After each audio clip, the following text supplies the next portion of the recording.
I love to travel and I love to eat. But you know what disappoints me more than anything when I'm traveling and eating is having a bad meal or a subpar meal. Don't you hate it? You go out of town, you're out of town for 2 or 3 days. You've got breakfast, lunch, dinner, breakfast, lunch, dinner. You got about 5 or 6 meals. You're trying to plot it out. The foodie like me, loves to just kind of, I'm what I call a premeditated eater. I love to kind of plan it out and pick a place, even if it's like at the last minute.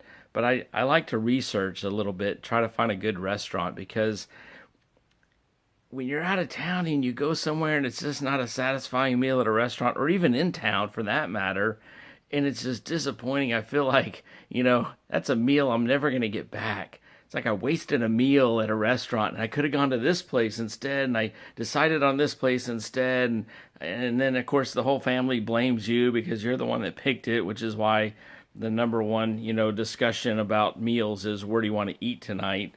And we all have those discussions. I know. I know I'm not the only one doing that. But what I do is I actually have a kind of a system, I guess you could call it, and how I try to find, do my best to find good restaurants. So my name is Kerry Stessel, and I'm going to share with you 3 tips that I have that I use when I travel or in town to hopefully make a decision on a good restaurant that I've never been to before and without wasting a meal and getting the disappointment of having a subpar meal. So the first thing that I do is I will Google search good whatever or best whatever.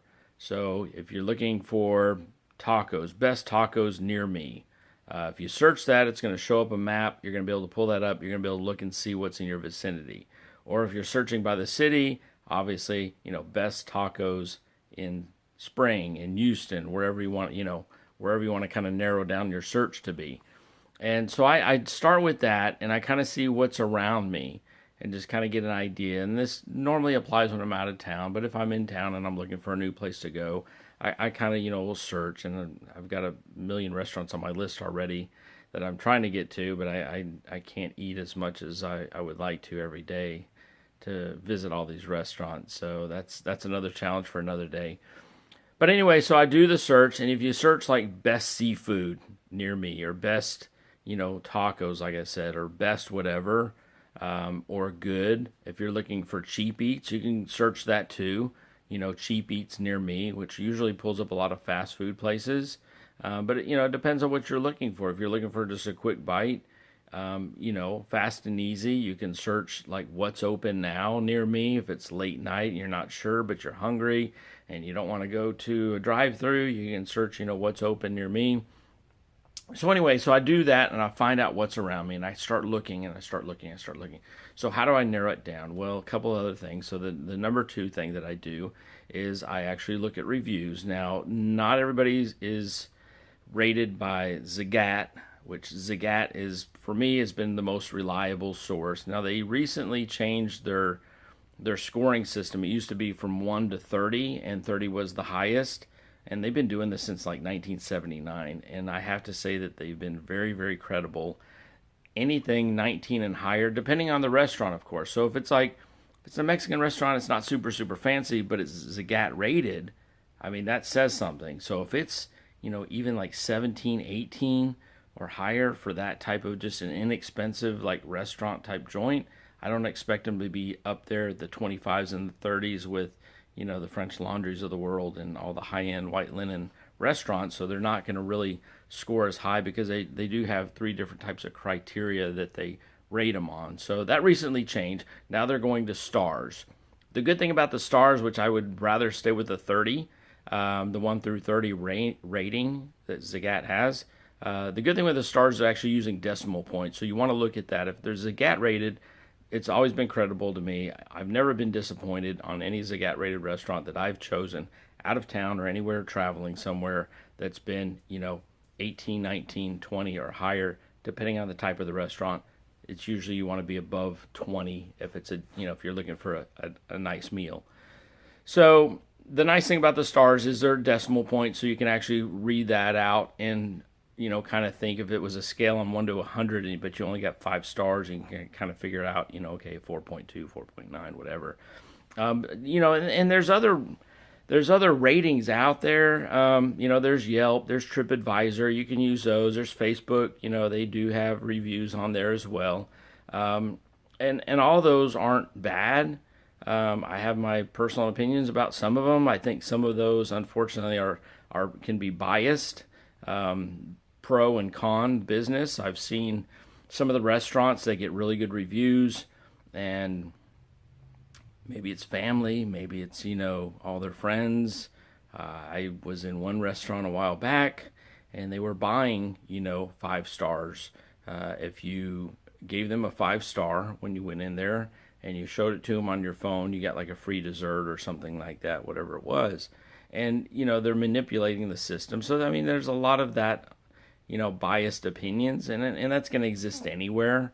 So what I look at with that is you have to take in consideration of the amount of reviews that restaurant has. So for example, you got Rick's restaurant on this side of the street, and you got Morty's restaurant on that side of the street, right? So you got Rick's and Morty's, and you're trying to decide. They both have similar food that you're looking for, pizza or whatever it is, and you can't decide.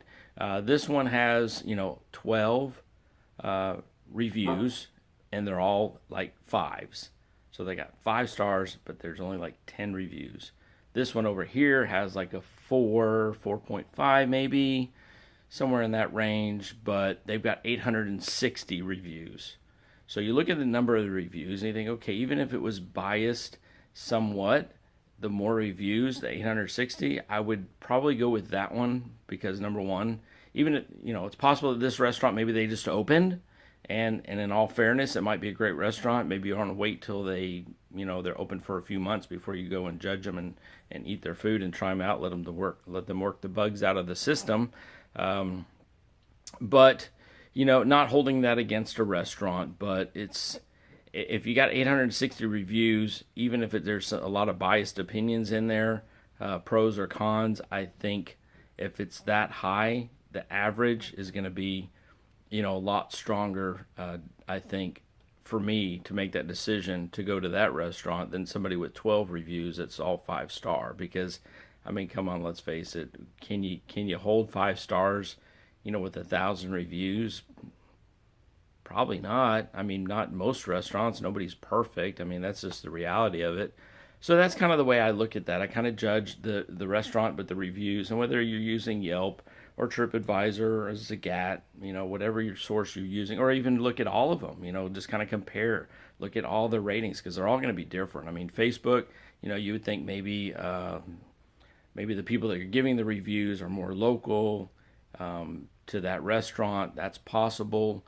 That might give you good feedback, from the regulars that eat there, because if you travel somewhere, I mean, not everybody's going to leave reviews. That's the other thing. I mean, if you travel somewhere and you're going there one time and you really just knocks your socks off, I mean, you might leave like a really good review because you like them, you met the owner, you want to support them, and you want to leave a good review. Some people like leaving reviews. Some people could care less. If it's a restaurant that you frequent, I know, a lot of the local restaurants around here that I go to, I try to leave reviews. I try to give them reviews, and and try to support them and what I think is a fair score. So with that in mind, sorry about the dogs there. They're hungry, but they're not eating. So maybe they've chosen the wrong restaurant. I don't know. Sorry guys, I'm not Zagat rated. Deal with it. Sorry, no, go. Anyway, so the third thing that I look at when I'm looking for restaurants and trying to decide where I'm going to go eat at is by the pictures. Now, we all know what good-looking food looks like. If you look at a picture of a burger and it's dry and it looks sad and the bun's wrinkly and depressed, I mean, it's not even. And understand, I'm not talking about the photography and the quality of the photo. I'm talking about like on Google Maps, people that are in the restaurants that post, that share the pictures on Google Maps or on the internet. If you search like this restaurant and you click on the picture tab and you start looking at pictures of all these pictures of this restaurant, and you see it, you're going to be able to tell, even with bad quality pictures, you're going to know whether that food looks legit or not. You know, if it's a burger and it's got the cheese melting all over it and it's juice everywhere and you can see the bacon and everything's piled on and the bun looks good, you know, even if it's bad lighting and it's blurry and the bad, you know, photography and you got shadows and everything else going on around it, don't judge the quality of the photo. Just judge the food by the way it looks. And a lot of times you can tell. I mean, you know, we know what cafeteria and frozen food looks like for the most part, you know. And if you don't, I mean, if it's eye appealing and it looks good, then go give it a try. But those are my 3 tips. So, you know, search by the location and the amount of reviews that they have. Search by Zagat rating. Do a comparison of different reviews from, like I said, TripAdvisor and Yelp and so on and so forth. And ask friends. You know, that's another source. Ask friends, ask locals. And the thing is, you know, you could ask the wrong local. Some people will tell you the great places to eat. Some people will tell you, you know, go to this, you know, other place, and so you're kind of running a risk of that too. But anyway, those are my 3 tips. I hope that they help. I hope that you never have a disappointing meal if you try these and do those 3 things. And because if for a foodie, it's disappointing. It's very disappointing, and you wish you can go back in time and start over and make another decision and not waste a meal. So I'm Kerry Stessel. I hope this helps. You guys have a great day, and we'll talk to you soon. Take care.